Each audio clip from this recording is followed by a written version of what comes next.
नमस्कार मित्रों।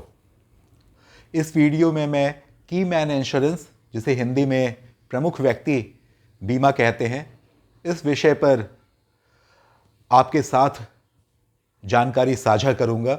यदि आप जीवन बीमा एडवाइज़र का एग्ज़ाम देने वाले हैं या फिर जीवन बीमा व्यवसाय से जुड़े हुए हैं तो निश्चित रूप से हमें की मैन इंश्योरेंस, प्रमुख व्यक्ति बीमा की एक अच्छी समझ ज़रूर होनी चाहिए। तो मेरा आपसे रिक्वेस्ट है कि इस वीडियो को अंत तक ज़रूर देखिएगा। और शुरुआत में कुछ इस तरह से करना चाहूँगा। यदि कोई व्यक्ति है जो किसी कंपनी में काम कर रहा है और बहुत ही अच्छी सैलरी उसको अपनी कंपनी से मिल रही है और वह अपने आश्रितों का, अपने फैमिली, अपने वाइफ, अपने बच्चों का बहुत अच्छे तरीके से भरण पोषण कर रहे हैं और बहुत ही अच्छा लाइफ स्टाइल उन्हें दे रहे हैं, क्योंकि उनकी एक बहुत ही अच्छी आमदनी है, बहुत अच्छी सैलरी है, अपने कंपनी से प्राप्त हो रहा है उन्हें, तो निश्चित रूप से यह व्यक्ति अपने परिवार के लिए एक बहुत बड़ा एसेट है। लेकिन साथ में यह व्यक्ति उस कंपनी के लिए भी एक बहुत ही अहम व्यक्ति है। उसका भी, कंपनी के प्रति भी इस व्यक्ति का एक बहुत अहम रोल है। अगर इस व्यक्ति की मृत्यु होती है या किसी भी कारण से काम करने में अक्षम होता है तो सिर्फ उसके परिवार को ही नहीं बल्कि उसके कंपनी, जिस कंपनी के लिए वह कार्यरत है, उस संगठन को भी एक बहुत बड़ी आर्थिक क्षति से गुजरना पड़ सकता है। तो इसी आर्थिक क्षति के भरपाई के लिए कोई कंपनी अपने एक एम्प्लॉय के नाम से इंश्योरेंस ले सकती है, पर शर्त यह है कि वो जो एम्प्लॉय है वे काफी एक की मैन होना चाहिए। मतलब कंपनी के लाभ में, कंपनी के प्रॉफिट में उस व्यक्ति का एक बहुत ही अहम भूमिका होनी चाहिए। बहुत ही बड़ा हिस्सा कंपनी के प्रॉफिट का, कंपनी के मुनाफे के एक बहुत बड़े हिस्से के लिए वह व्यक्ति जिम्मेदार है। अगर उस व्यक्ति की मृत्यु होती है तो कंपनी को नुकसान उठाना पड़ सकता है या फिर कंपनी दिवालिया हो सकती है, कंपनी बंद हो सकती है। तो ऐसी स्थिति में कंपनी के जो मालिक हैं, यानी कि जो नियोक्ता हैं, एम्प्लॉयर जो है, वो उस कंपनी के निरंतरता को बनाए रखने के लिए, उस कंपनी के कॉन्टिन्यूटी, सर्वाइवल के लिए, यदि इस की मैन की मृत्यु भी हो जाती है या अक्षम हो जाता है डेथ या डिसेबिलिटी के कारण, फिर भी कंपनी की निरंतरता बनी रहे और जो नुकसान कंपनी को उठाना पड़ा है इस व्यक्ति के काम करने में अक्षम होने के कारण, चाहे वह उसके मृत्यु के कारण हो या उसके अपंगता के, डिसेबिलिटी के कारण हो, तो उसके जो कंपनी को आर्थिक क्षति उठानी पड़ी उसके नहीं रहने से, उस आर्थिक नुकसान की भरपाई के लिए वह एक इंश्योरेंस पॉलिसी, जीवन बीमा पॉलिसी, लाइफ इंश्योरेंस पॉलिसी इस व्यक्ति के नाम से ले सकता है। कंपनी या एम्प्लॉयर इसका प्रीमियम कंपनी पे करेगी। तो पहला प्रश्न आपको इससे आ सकता है कि आप जो की मैन इंश्योरेंस लेंगे वो किसके नाम से लेंगे? वह हम की एम्प्लॉय के नाम से लेंगे। वो की एम्प्लॉय एक ऐसा व्यक्ति होता है जो कंपनी से बहुत ही कंपनी से एक सीधे तौर पे जुड़ा हुआ एक बहुत ही अहम व्यक्ति है, जिसकी भूमिका उस कंपनी के विकास में, उसके डेवलपमेंट में, उसके ग्रोथ में, उसके प्रॉफिट में उसका एक बहुत बड़ा योगदान होता है। एक ऐसा की मैन जो है, उसके नाम से एम्प्लॉयर या उसकी वो जो कंपनी है एक इंश्योरेंस पॉलिसी ले सकती है और इस इंश्योरेंस पॉलिसी का प्रीमियम कंपनी पे करेगी। पॉलिसी कि जो इंश्योर्ड होंगे, जिस व्यक्ति का बीमा हो रहा है, वह बीमा इंश्योर्ड पर्सन जो है वह की एम्प्लॉय है, वह की मैन है, वह प्रमुख व्यक्ति है उस संस्था का, उस संगठन का। लेकिन जो प्रीमियम पे कर रहे हैं वो कंपनी या नियोक्ता पे करेगी और वह प्रीमियम उनके उस कंपनी के खर्चे में जोड़ा जाएगा, इसलिए टैक्स का छूट वहां उस प्रीमियम पे मिलता है। यह प्रश्न भी आपसे पूछा जा सकता है, क्या वह प्रीमियम कौन पे कर रहा है? तो प्रीमियम कंपनी पे करेगी या नियोक्ता है वे पे करेंगे और वह प्रीमियम जो है कंपनी के खर्चे में जोड़ा जाएगा, तो उस खर्चे पे टैक्स नहीं देना पड़ता है। तो वह जो प्रीमियम पे किया गया वह टैक्स का डिडक्शन या टैक्स का छूट कंपनी को प्राप्त हो रहा है उसमें।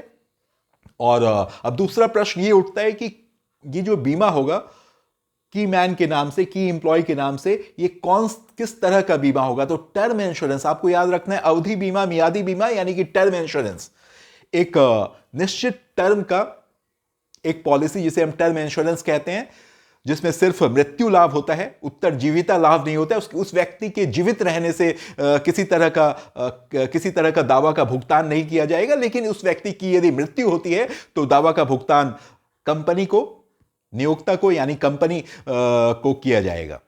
प्रीमियम भी कंपनी पे कर रही है। और इस बीमा इंश्योर्ड पर्सन कौन है? इंश्योर्ड पर्सन वह की एम्प्लॉय है जिसका कंपनी के लाभ में, कंपनी के आय में जो एक बहुत बड़ा अहम भूमिका जो अदा कर रहा है, जो की एम्प्लॉय, उसके नाम से वह इंश्योर्ड पर्सन है, उसके नाम से बीमा हो रहा है। लेकिन उस बीमे का जो मालिक है, जो अगर दावा उत्पन्न होता है, इस व्यक्ति की मृत्यु होती है, तो पैसा कंपनी को मिलेगा, नियोक्ता को मिलेगा, उस कंपनी के मालिक को मिलेगा।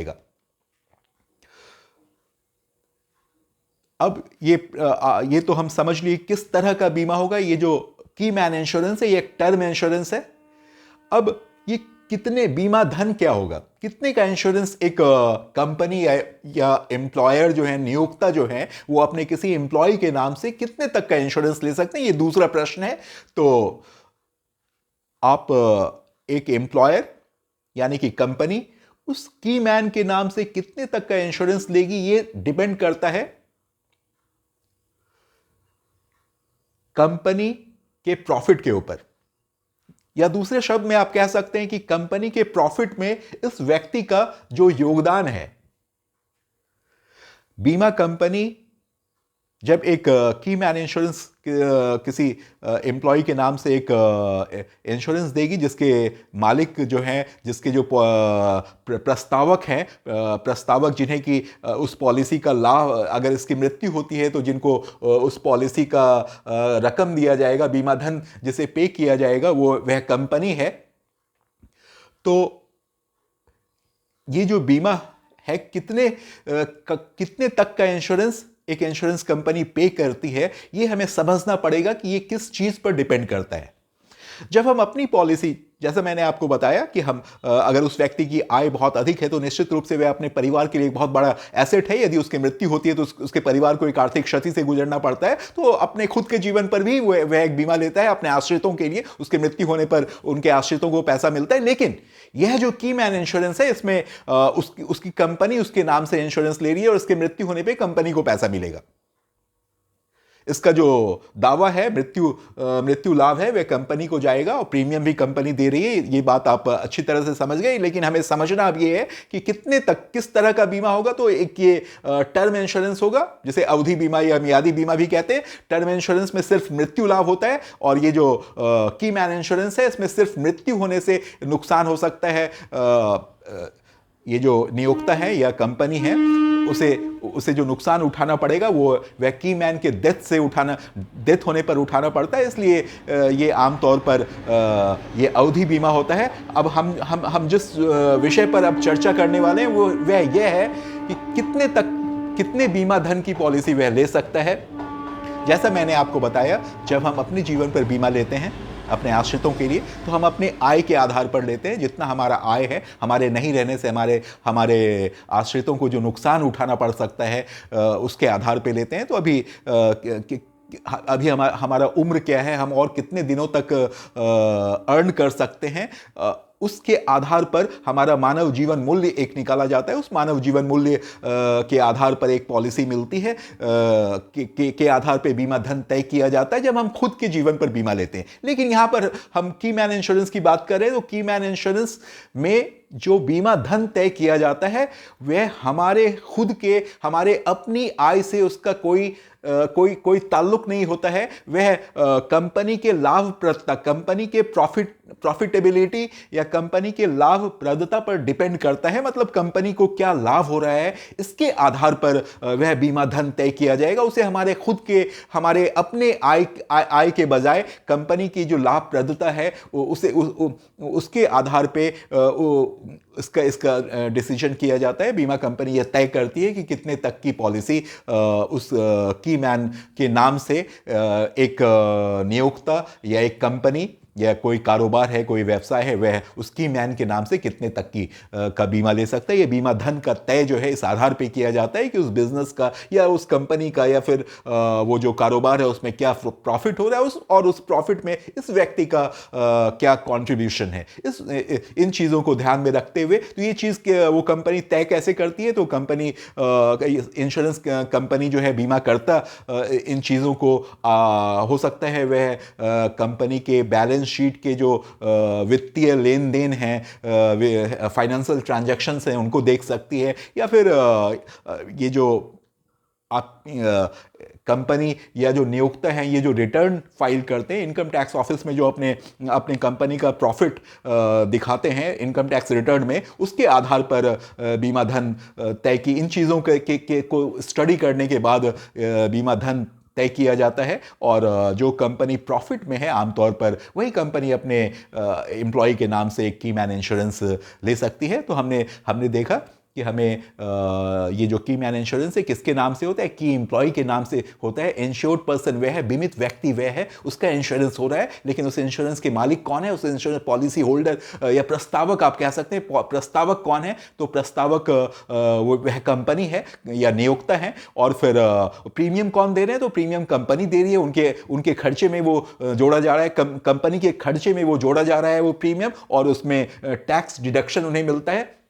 और जो अगर मृत्यु होता है तो पैसा किसे मिलेगा, पैसा कंपनी को मिलेगा, नियोक्ता को मिलेगा। और यदि किस तरह की पॉलिसी होगी, तो एक टर्म इंश्योरेंस होगा। बीमा धन कैसे तय किया जाएगा, बीमा धन कर्मचारी जो हैं, जो की मैन इंश्योरेंस है, उनके आय से उनके आय को नहीं देखा जाता है, उनके आय के बजाय ये आप जो बिजनेस है, जो कंपनी का खुद का प्रॉफिटेबिलिटी है, जो उसका लाभप्रदता है उस कारोबार का, उसके बेसिस पे बीमा धन सीधे तौर पे उससे जुड़ी हुई होती है। तो इतनी बात हम की मैन इंश्योरेंस के बारे में समझ पाए मित्रों। और अब प्रश्न यह उठता है कि की मैन इंश्योरेंस बेसिकली हम किस व्यक्ति को की मैन इंश्योरेंस कह सकते हैं। तो हम सीधे तौर पे हमने देखा जो एक व्यक्ति जो किसी कंपनी के आय में, उसके प्रॉफिट में, उसके लाभ में, उसके ग्रोथ में, उसके डेवलपमेंट में जिस व्यक्ति का एक बहुत ही अहम भूमिका है, उसके लाभ में अधिकांश हिस्सा जो है और अधिकांश मुनाफा के लिए जो व्यक्ति जिम्मेदार है उस कंपनी के, उस व्यक्ति को हम की मैन इंश्योरेंस की मैन कह सकते हैं उस कंपनी का। और उस व्यक्ति के नाम से वह कंपनी या नियोक्ता एक की मैन इंश्योरेंस, की मैन पॉलिसी ले सकती है। लेकिन जैसे आप कहेंगे, यदि कोई व्यक्ति है जो उस कंपनी का डायरेक्टर है, या फिर वह एक बहुत ही की बिक्री एक प्रमुख बिक्री प्रतिनिधि है, सेल्स रिप्रेजेंटेटिव है, कोई बहुत बड़ा बहुत ही मतलब की सेल्स रिप्रेजेंटेटिव है, या फिर कोई की प्रोजेक्ट मैनेजर है, कोई प्रोजेक्ट पे काम कर रही है कंपनी और उस प्रोजेक्ट का वो मैनेजर है। अगर उस व्यक्ति की मृत्यु अचानक हो जाती है तो पूरा प्रोजेक्ट बंद हो सकता है या डिले हो सकता है, उसके कारण कंपनी को बहुत बड़ी आर्थिक क्षति से गुजरना पड़ सकता है, कंपनी दिवालिया हो सकती है।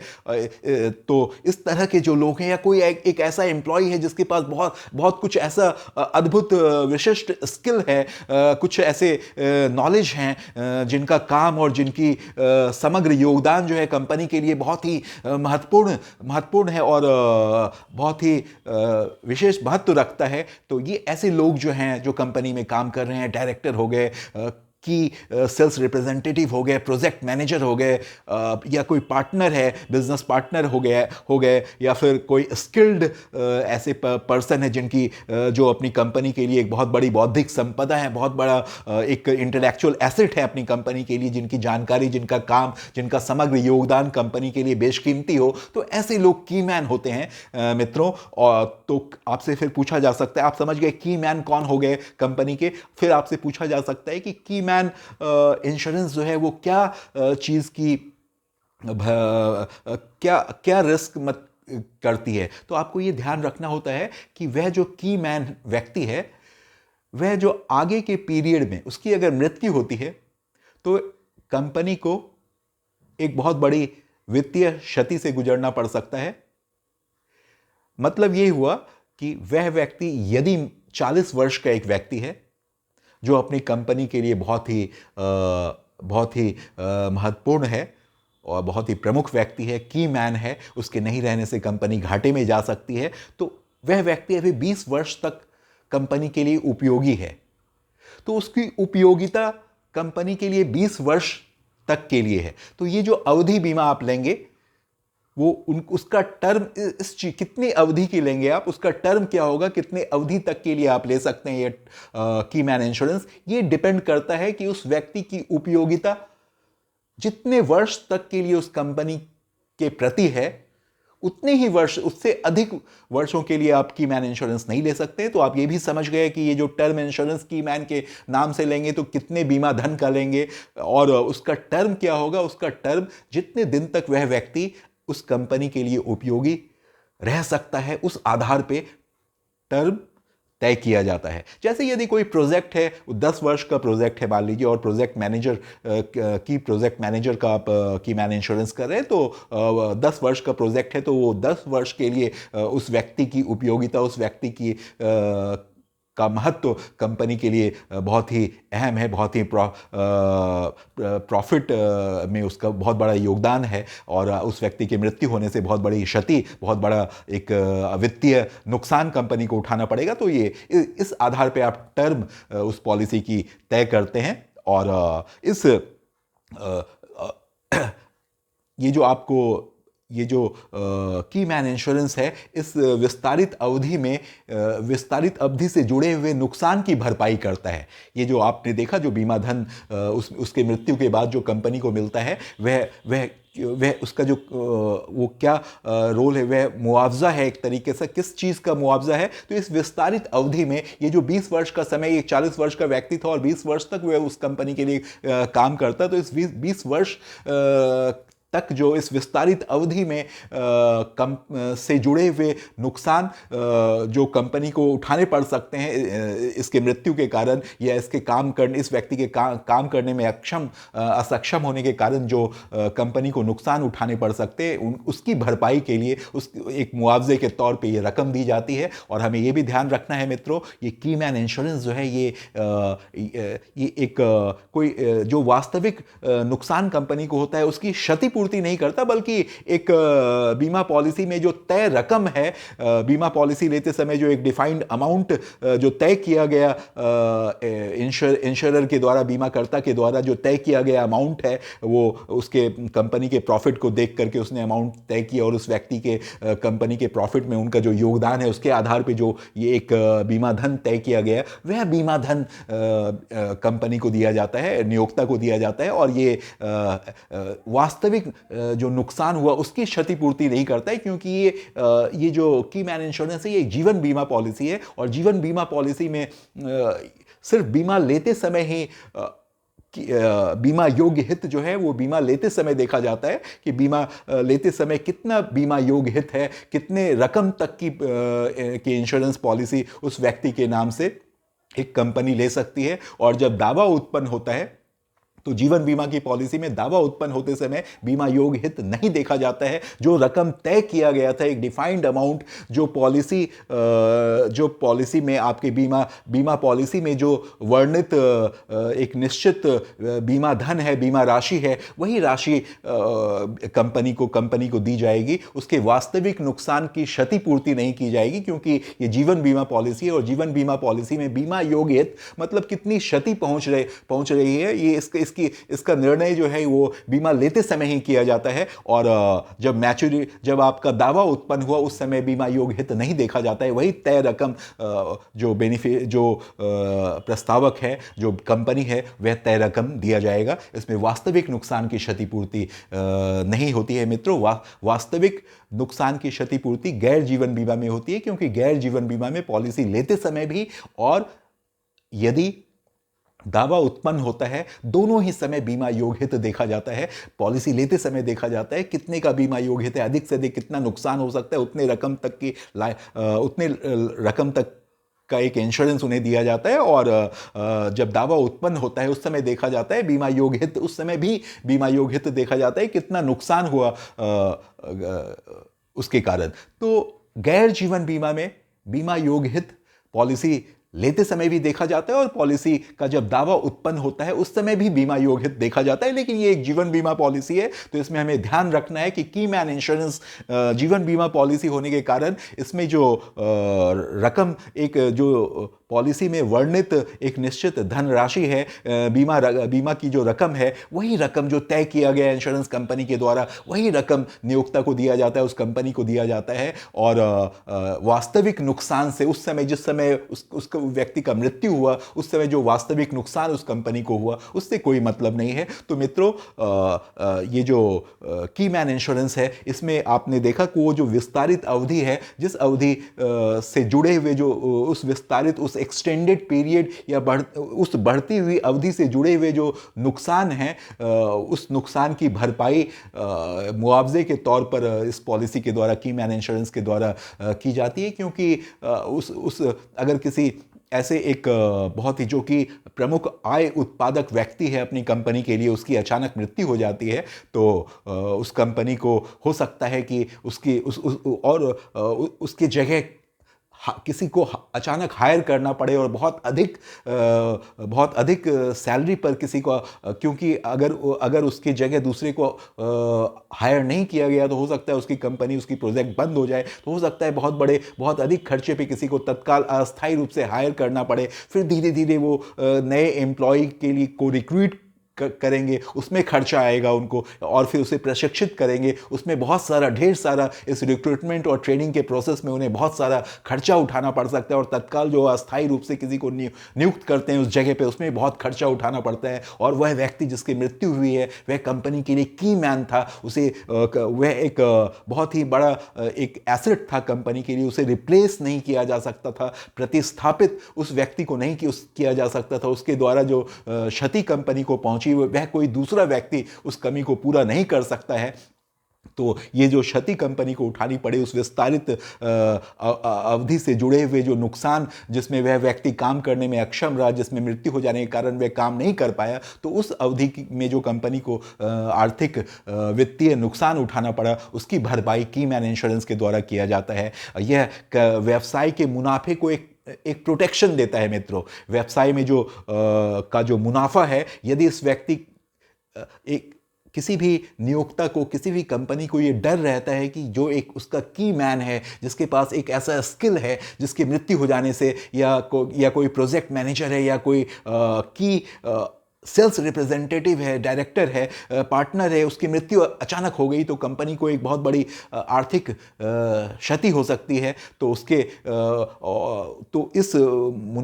ये जो मुनाफा है उसका ख़त्म हो सकता है, मुनाफा में घट सकता है। तो उस मुनाफे को सुरक्षित करने के लिए, उस मुनाफे को एक प्रोटेक्शन देने के लिए, कि वह व्यक्ति की मृत्यु भी होती है तो भी उसका मुनाफा उतना ही बना रहे, क्योंकि इंश्योरेंस कंपनी से वो पैसा, उसके नहीं रहने से जो आर्थिक क्षति उस कंपनी को उठानी पड़ी, वह इंश्योरेंस कंपनी से वह पैसा उसे मिलता है, और फिर उस पैसे से वह अपने मुनाफे को एक प्रोटेक्शन देती है। तो यह मुख्य उद्देश्य हुआ की मैन इंश्योरेंस का।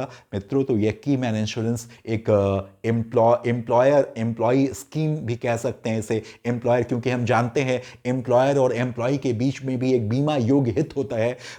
वो एक की मैन एम्प्लॉई जो हैं, वो अपने एम्प्लॉयर के लिए बहुत ही कीमती होते हैं। इनको क्षति पहुंचने से उनके एम्प्लॉयर को, उनके जो नियोक्ता होते हैं, उनकी जो कंपनी होती है, उसको बहुत बड़ा एक आर्थिक क्षति पहुंच सकता है। तो दोनों के बीच एक बीमा योग्य हित है। हम जानते हैं ये बीमा योग्य हित सिर्फ हमारे परिवार के जो आश्रित हैं उनके बीच ही उपस्थित नहीं है, बल्कि बीमा योग्य हित हमारे एम्प्लॉयर और एम्प्लॉई के बीच भी है। इसलिए हम एक एम्प्लॉयर जो है अपने एम्प्लॉई के नाम से, अपने कर्मचारी के नाम से, एक नियोक्ता, एक कंपनी, एक की मैन व्यक्ति के एक की पर्सन के नाम से एक जीवन बीमा पॉलिसी ले सकता है। और मुझे लगता है कि इन चीज़ों को आप समझ गए कि ये जो की मैन इंश्योरेंस है ये किन के नाम से लिया जा सकता है, जो उस कंपनी के लिए एक बहुत ही महत्वपूर्ण, उसके प्रॉफिट में जिनका बहुत बड़ा रोल है, बहुत बड़ी भूमिका है। और ये जो बीमा होगा किस तरह का बीमा होगा, तो ये एक टर्म इंश्योरेंस होगा। और इस टर्म इंश्योरेंस का टर्म कितना होगा, तो इसका टर्म उस व्यक्ति की उपयोगिता उस कंपनी के लिए जितने दिनों तक बनी रह सकती है, जितने वर्षों तक बनी रह सकती है, उस टर्म का, जैसे कोई मैंने बताया 40 वर्ष का व्यक्ति और 20 साल तक और वो कंपनी के लिए काम करेगा, तो 20 वर्ष के लिए वह पॉलिसी का टर्म लेगा, क्योंकि वह व्यक्ति 20 वर्षों के लिए अपनी कंपनी के लिए बहुत उपयोगी है। और कंपनी का बीमा धन जो तय किया जाता है वह उस व्यक्ति के खुद के सैलरी के आधार पर, खुद के आय के आधार पर तय नहीं किया जाता है, उससे उसका कोई खुद के इनकम का कोई लेना देना नहीं है। ये कंपनी की जो प्रॉफिट है और फिर उस प्रॉफिट में इनका जो योगदान है उस पर डिपेंड करता है। इसलिए इंश्योरेंस कंपनी जब किसी को की मैन इंश्योरेंस देती है तो उस कंपनी के बैलेंस शीट का जो फाइनेंशियल ट्रांजैक्शन है, वित्तीय लेन देन है, लेखा जोखा है, और उसके आधार पर वित्तीय विवरणों को देखने के आधार पर, या फिर उनका जो इनकम टैक्स रिटर्न है, इनकम टैक्स में जो अपना वो प्रॉफिट कंपनी दिखाती है, उसके आधार पर ये तय करती है कि कितने बीमा धन का एक रकम इस की मैन के नाम से एक इंश्योरेंस लिया जा सकता है। और वह जो तय रकम शुरू में तय किया गया, वही रकम उस व्यक्ति की यदि मृत्यु होती है तो वह रकम एम्प्लॉयर को दिया जाता है, यानी कि कंपनी को दिया जाता है। और उस समय के वास्तविक नुकसान से उसका कोई मतलब नहीं है। वास्तविक नुकसान की क्षतिपूर्ति यहाँ नहीं होती है, बल्कि एक जो पॉलिसी में जो एक वर्णित धन राशि, बीमा धन जो तय, एक निश्चित बीमा धन जो तय किया गया था, डिफाइन किया गया था, वही बीमा धन उसके मृत्यु होने पर उसे दी जाती है। इसमें वास्तविक नुकसानों की भरपाई नहीं होती है, ये भी हमें ध्यान में रखना होता है। और ये जो कर्मचारी हैं जिनके नाम से इंश्योरेंस हो रहा है, उनका प्रस्ताव पत्र पर, एप्लीकेशन पे उनका हस्ताक्षर ज़रूरी है। उनकी भी सहमति होनी चाहिए कि वो अपने एम्प्लॉयर को, अपनी कंपनी को इस बात की इजाज़त दे रहे हैं कि वो उनके नाम से एक की मैन इंश्योरेंस ले सकते हैं, क्योंकि प्रीमियम भी कंपनी ही दे रही है और इनकी मृत्यु होने पर जो इंश्योरेंस कंपनी से जो दावा मिलना है वह भी कंपनी को ही मिलना है। इसलिए ये जो जिनके नाम से इंश्योरेंस लिया जा रहा है उनके भी हस्ताक्षर की ज़रूरत है, और एम्प्लॉयर जो हैं कंपनी के उनके भी हस्ताक्षर की ज़रूरत है। तो ये इस तरह से ये की मैन इंश्योरेंस होता है। और ये जो की मैन इंश्योरेंस के बाद जो दावा अगर उत्पन्न हुआ, उस व्यक्ति की मृत्यु हो गई और कंपनी को अगर कुछ जो मृत्यु दावा मिलता है वह टैक्सेबल होता है, उस पर कंपनी को टैक्स देना पड़ता है मित्रों, क्योंकि ये जो बीमा कंपनी जो पैसा दे रही है वो कंपनी के प्रॉफिट की भरपाई कर रही है। यह व्यक्ति के रहने से कंपनी को जो विस्तारित अवधि से जुड़े हुए जो लाभ मिलने वाले थे, वह नुकसान, उस बढ़ी हुई अवधि में वो नुकसान हुआ है, तो वो लाभ इंश्योरेंस कंपनी दे रही है नियोक्ता को, उस कंपनी को। इसलिए यह जो है कंपनी का आय के तौर पे इसे देखा जाता है, कंपनी के लाभ के तौर पर देखा जाता है, और इस पैसे पर कंपनी को टैक्स देना पड़ता है। और जो प्रीमियम वो है कंपनी दे रही है, कंपनी इस व्यक्ति को प्रीमियम नहीं देना है, कंपनी को प्रीमियम देना है। और कंपनी जो प्रीमियम दे रही है उस पर वह टैक्स का छूट उसमें मिलता है, क्योंकि वह उसे अपने खर्चे में दिखा सकती है। लेकिन जो मृत्यु दावा मिलता है उस पर टैक्स देना पड़ सकता है। तो इन चीज़ों का ध्यान यदि हम रखेंगे तो मुझे लगता है कि इससे संबंधित कोई भी प्रश्न आपके परीक्षा में यदि पूछे जाते हैं की मैन इंश्योरेंस या प्रमुख व्यक्ति बीमा से, तो आप निश्चित रूप से उत्तर देने में सफल होंगे। तो मित्रों, अंत तक वीडियो को देखने के लिए बहुत बहुत धन्यवाद। और मुझे उम्मीद है कि आपका कॉन्सेप्ट कुछ हद तक ज़रूर क्लियर हुआ होगा, और इस वीडियो को बार बार देखकर इस टॉपिक को समझने की कोशिश करिए। और विशेष जानकारी के लिए अपने आप टेक्स्ट बुक या अदर सोर्सेज से भी कांटेक्ट कर सकते हैं। धन्यवाद मित्रों। और if you have found this video a bit useful, please share it, like it, and if you haven't yet subscribed to my channel, do subscribe it. Thank you very much for watching.